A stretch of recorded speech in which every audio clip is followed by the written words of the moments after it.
Hi friends எல்லாருக்கும் வணக்கம். எல்லாரும் எப்படி இருக்கீங்க? எல்லாரும் நல்லபடியா இருக்கிறதுக்கு நான் கடவுள வேண்டிக்கிறேன். எல்லாருக்குமே ஜெய் ஜெகநாத் நமஸ்கார். இன்று பிறந்தநாள், திருமண நாள் கொண்டாடும் அனைவருக்கும் நல்வாழ்த்துக்கள். எல்லாரும் எப்போதும் ஹாப்பியா இருங்க. பேக் சைடு பார்த்தாவே உங்களுக்கு தெரியும்னு நினைக்கிறேன். அக்கா வீட்டில் இருக்கோம். இங்கே வந்து அக்காவோட வீட்டுக்கு பக்கத்தில் ஒரு ஜெகநாத் கோவில் கொஞ்ச நாளைக்கு முன்னாடி தான் கட்டி சாமியெல்லாம் கொண்டுட்டு வந்து வச்சாங்க. அங்கே வந்து தேர் திருவிழா நடக்குது. அதே மாதிரி நீலகிரியில இன்னைக்கு இல்லாட்டி நாளைக்கு நடக்கும். ஒவ்வொரு இடத்துல ஒவ்வொரு நாள்ல நடக்கும். இப்போ இது வந்து தேர் திருவிழா டைம் சரிங்களா? அது வந்து சில 3 நாள், 7 நாள் அந்த மாரி ஒவ்வொரு கோவில பொறுத்து டீட்டெயிலா சொல்லணும் அப்டின்னா, எல்லா ஊர்லயுமே இருக்கிற ஜெகநாத் சாமி சரிங்களா? அவங்க வந்து அவங்க சித்தி வீட்டுக்கு போயிட்டு ஒரு 3, 4, 5 நாள் தங்கிட்டு மறுபடியும் அவங்க கோவிலுக்கே வருவாங்க. இததான் தேர் திருவிழான்னு சொல்லுவாங்க. அவங்களோட சித்தியோட கோவில். அது அவங்களோட பேர் எனக்கு சரியா ஞாபகம் இல்ல. நான் வந்து வீடியோல மென்ஷன் பண்றேன். ஸ்டோரி எல்லாம் கொஞ்சம் கேட்டுட்டு. அதனால அந்த தேர் திருவிழாக்கு தான் போயிட்டுருக்கோம். இங்க தொடர்ந்து மழைங்க. அதனால சரியா என்னால வீடியோ போட முடியல. இப்ப கூட மழை பெஞ்சுட்டு இருக்கு பாருங்களேன். பாப்பா எப்படி ரெடியா இருக்கான்னு பாருங்க. இங்க மழை பெஞ்சதுங்களா, இப்பதான் தலை குளிச்சு விட்டேன். எனக்கு இங்க ஒரு நாத்தனார் இருக்காங்க. அவங்க வந்திருந்தாங்க. எல்லாரும் சேர்ந்து கிளம்பும்போது கொஞ்சம் ஃபேஸை துடைக்காம பவுடர் அப்பிட்டாங்க. அது வந்து எவ்வளோ துடைச்சாலும் கொஞ்சம் புஃப்னு இருக்கு. வேற ஒன்றும் இல்லை, தலை காயாமல் இருக்கிறனால ஹேர் ஸ்டைல் இதுவே நல்லா இருக்குங்களாம். எனக்கு இதுவே போதுமா, இதுவே பிடிச்சிருக்குமா அப்படின்னு சொல்லி தேஜும் சொன்னா. இங்கே தொடர்ந்து ஒரு 4-5 நாளாகவே நல்ல மழைங்க. காலையிலேருந்து நைட் ஃபுல்லாக மழை பெஞ்சிக்கிட்டே இருக்கு. வரும்போது வந்து மஞ்சள் கலர் குர்த்தி தான் போட்டுட்டு வந்தேன். ஒரு 2-3 தான் எடுத்துகிட்டு வந்தேங்களா, அதனால் ஒயிட் கலர் என்கிட்ட இருக்க இப்போதைக்கு இருக்கிற 2மே ஒயிட் கலரு. இந்த மலையில் அதுவும் தேர் திருவிழா கூட்டத்துக்கு வெள்ளை கலர் ட்ரெஸ்ஸில் போகிறோம். வரும்போது எப்படி இருக்க போகுதுன்னு தெரியல. அக்கா வீட்டிலேருந்து கொஞ்சம் தூரம் தாண்டி கோவில்கிட்ட வந்தாச்சு. அதாங்க கோவில். நிறைய இடத்துல வந்து தேர் திருவிழாவுக்கு முந்தின நாள் கோவில்லேருந்து சாமியை வெளியே கொண்டுட்டு வந்து தேர் மேலே வைக்கிறதே ரொம்ப பிரம்மாண்டமாக இருக்குங்க. ஆனால் இது வந்து கொஞ்சம் சின்ன கோவில் அப்படிங்கிறனால இன்றைக்கே கோவில்லேருந்து வெளியே கொண்டுட்டு வந்து இன்றைக்கே தேர் இழுக்க போகிறாங்க.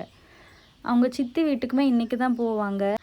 அக்கா கூட சேர்ந்து அக்கா வீட்டு பக்கத்துலேயுமே ஒரு 3-4 மருமகங்க வந்து காலையிலேருந்து விரதம் இருக்காங்கங்க. காலையிலேருந்து கோவில்லையுமே பிரசாதம் கொடுத்துருப்பாங்க போல். இப்போ கோவில் பக்கத்தில் இருக்குல்லங்க தேர், இது வந்து அவங்க சித்தி வீட்டுக்கு போனதுக்கப்புறம் தான். இன்றைக்கான தேர் திருவிழா முடிஞ்சதுக்கப்புறம் தான் அவங்க சாப்பிடுவாங்க.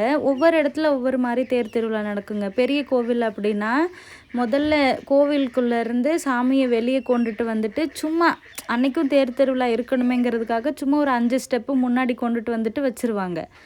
அவங்க சித்தி வீட்டுக்கு போகிற நாட்களே 3 நாள் 4 நாள் மாதிரி அதிகமாகுங்க. ஆனால் சின்ன கோவில் அப்படிங்கிறப்போ ஜெகநாதர் கோவில் வந்து இந்த இடத்துல இருக்குங்களா, இங்கேருந்து ஒரு 1 கிலோமீட்டர் நினைக்கிறேன். அங்கே ஒரு சாய் கோவில் இருக்குது. சாய் கோவில் அப்படின்னா சாய்பாபா கோவில் தான்.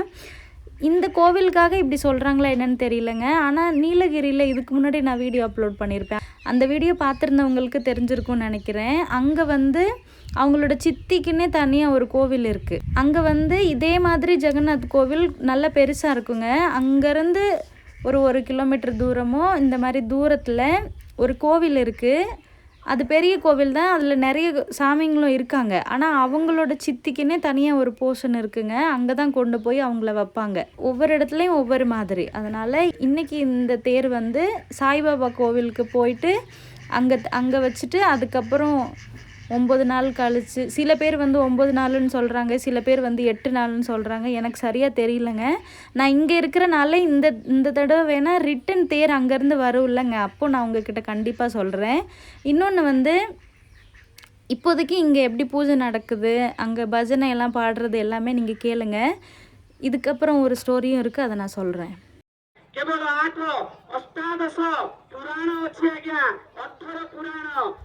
தேர் திருவிழா எதனால் நடக்குது, இந்த மாதிரி ஸ்டோரி சொல்கிறாங்க. இதில் எனக்கு பாதி புரியும் பாதி புரியாதுங்க.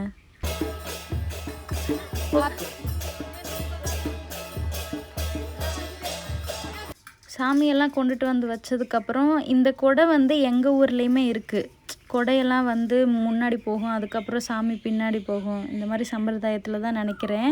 கொடை வந்து வைக்கும்போதே பஜனை பாடிக்கிட்டு அந்த தேரை சுற்றி வர்றாங்க. பூஜை எல்லாமே ஒரு வழியாக முடிய போகுதுன்னு நினைக்கிறேங்க. அங்கே பாருங்கள், தேர் இழுக்கிறதுக்காக கயிறு கொண்டுட்டு வந்துட்டாங்க.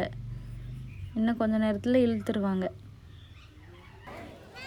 இப்போ வந்து ஆரத்தி காமிக்கிறாங்க.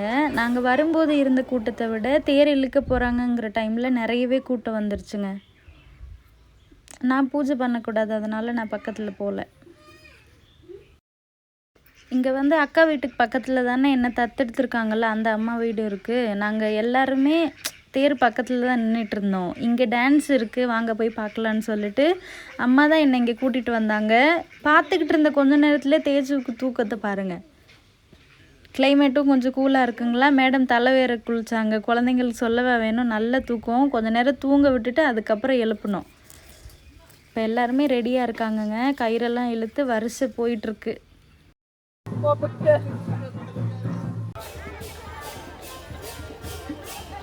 அதே மாதிரி இங்கேருந்து தேர் போகும்போது ரொம்ப சந்தோஷமாக கொண்டுட்டு போவாங்கங்க. தேர் போகும்போதே ஸ்வீட்டெல்லாம் தூக்கி போடுவாங்க. அதெல்லாம் நான் உங்ககிட்ட காமிக்கிறேன். லட்டு தான் எல்லாமே, பூந்தி லட்டு, தேங்காய் லட்டு. அதுக்கப்புறம் மாவு மாதிரியே இன்னொன்று நல்ல வெள்ளை கலரில் இருந்ததுங்க. எனக்கு தெரிஞ்சு இங்கே நிறைய விரதத்தில் ஜவ்வரிசி ஊற வச்சு அப்படியே சாப்பிடுவாங்க. அதில் கூட லட்டு ரெடி பண்ணியிருக்கலான்னு நினைக்கிறேன். ஆனால் அதை பற்றி நெக்ஸ்ட் வீடியோவில் நான் இங்கே சரியாக கேட்டுட்டு சொல்கிறேன். ஆனால் 3 வகையான லட்டு நல்ல சின்ன சின்ன கவரில் சுற்றி தூக்கி போடுவாங்க. அது வந்து யார்கிட்ட கிடைக்குதோ அவங்களோட பாக்கியம் நல்லாயிருக்கு, இந்த மாதிரி கொஞ்சம் ப்ரௌடு ஃபீல் வரும். அவங்க தூக்கி போடுறத நம்ம பிடிக்கணும். அதுவுமே நல்ல டாஸ்க்கு, சூப்பராக ஹாப்பியாக போகுங்க. ஆனால் சித்தி வீட்டில் அந்த 5 நாளோ இல்லை 7 நாளோ தங்கிட்டு எப்போ வருமோ, தேர் எப்போ வருதுங்களோ அப்போ வந்து தேரை வந்து ஆட்டி ஆட்டி கொண்டுட்டு வருவாங்களாம். ஏன்னா அது அழுதுட்டு வரும், நின்று ஆட்டி குலுக்கி இந்த மாதிரி கொண்டுட்டு வர்றதை இவங்க இங்கே அப்படி சொல்கிறாங்க. வரும்போது தேர் வந்து ஆட்டி குலுக்கி வருங்களாம். கண்டிப்பாக இதுக்கு முன்னாடி நான் எப்போதுமே தேர் வரும்போது நான் எடுத்ததில்லை. இங்கே அக்கா வீட்டுக்கு பக்கத்தில் தானே இருக்கேன், கண்டிப்பாக நான் எடுக்கிறேன். இதுக்கு முன்னாடி வீடியோ போட்டப்போ தேர் இழுத்ததும் நான் காமிச்சதில்லை, ஸ்டார்ட் பண்ணிட்டாங்க. அதனால் கொஞ்சம் ஸ்கிப் பண்ணாமல் பாருங்கள். தேர் நேராக நின்னாலும் ரோட்டில் வர்றதுக்கு இடையில மரமெல்லாம் இருக்கிறனால வளைஞ்சு வரணும் இல்லைங்க. அதனால் லைனை இந்த மாதிரி மாற்றி கொஞ்சம் இங்கேருந்து இழுக்கிறதுக்கே டைம் ஆகும். இப்போ தான் ஸ்டடியாக ஆரம்பிக்கிறாங்க. இந்த ஜெகநாத் கோவில் பக்கத்துலேயுமே நீங்கள் சரியாக கவனிச்சிருந்தீங்க அப்படின்னா தெரிஞ்சிருக்கும். ஆனால் நான் தனித்தனியாக காமிக்கல தான். அக்கா வீட்டுக்கு பக்கத்தில் பொஞ்சலிங்கேஸ்வர் கோவில் ஒன்று இருக்குது. அது ரொம்ப ஃபேமஸான கோவில். அங்கே வர்றவங்கெல்லாம் தங்குறதுக்காகவே ஒரு 4-5 ஹோட்டலாவது இங்கே இருக்கும். ஆனால் ஹோட்டல் வீடியோ அப்லோட் பண்ணியிருக்கேன். அந்த இடமெல்லாம் தாண்டி இப்போ போயிட்டுருக்கோங்க. தேர் இழுத்துட்டு வருவாங்கல்லங்க, அதுக்கு கொஞ்சம் தூரத்துக்கு முன்னாடி இந்த மாதிரி பஜனை போய் அதுக்கப்புறம் தான் தேர் வருது. ஹரிகிருஷ்ணான்னு சொல்லி பஜனை பாடுவாங்க. இப்போ வந்து லட்டு தூக்கி போடுறாங்க பாருங்கள். அங்கே மேலே மட்டுமே ஐயர் எனக்கு தெரிஞ்சு ஒரு 8 பேரோ என்னமோ இருந்தாங்க. அவங்க பசங்களுமே 2-3 சின்ன பசங்கள்லாம் நின்னாங்க. ஏன்னா தேர் இழுத்துட்டு வரும்போது கரண்ட் கம்பியெல்லாம் மேலே இருக்கும் இல்லைங்க, அதில் பட்டுச்சு அப்படின்னா அந்த தேர் மேலே இருக்க கலசம் இடிக்கும். அதை 2 பேர் பார்த்துக்கிறாங்க.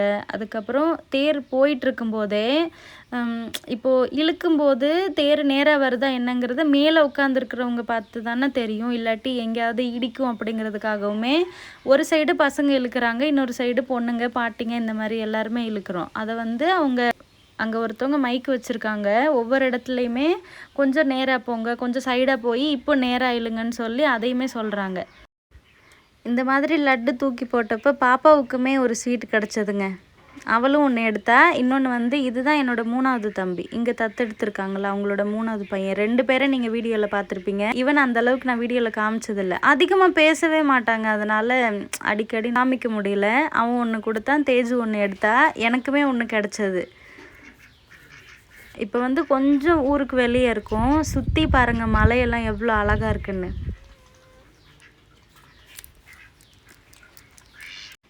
பாதி தூரம் வந்திருக்கோங்க, இன்னும் கொஞ்சம் தூரம் போகணும். தேஜும் அக்காவோட பொண்ணு என்கிட்ட இருந்தனால அந்த கூட்டத்தில் என்னால் ஒரு ஓரத்தில் கூட்டிகிட்டு வர முடியல. அதனால் கொஞ்சம் முன்னாடியே வந்துட்டோம். இதுதான் அந்த சாய்பாபா கோவில்.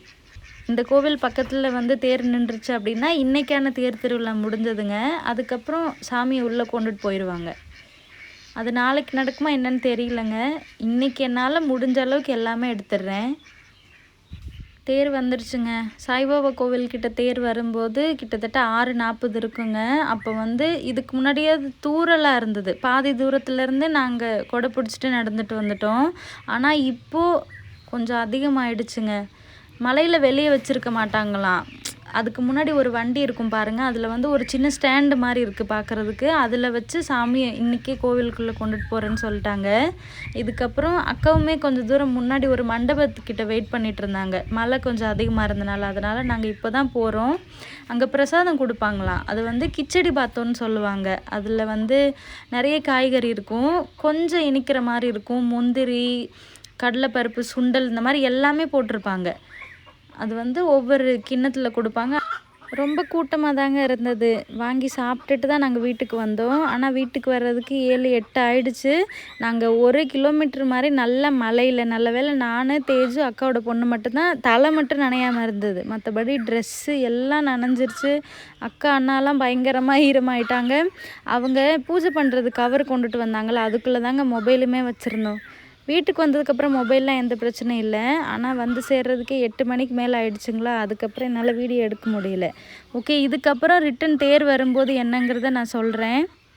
இன்றைக்கி வீடியோ அவ்வளோதாங்க. ஃபஸ்ட் டைம் தேர் இழுக்கிறத உங்ககிட்ட ஷேர் பண்ணியிருந்தேன். எப்படி இருந்ததுன்னு கண்டிப்பாக கமெண்ட் பண்ண மறந்துடாதீங்க. ஓகே, இன்றைக்கி வீடியோ அவ்வளோதான். சப்போஸ் உங்களுக்கு இந்த வீடியோ பிடிச்சிருந்தது அப்படின்னா please like, share, then subscribe me guys. Thank you, bye.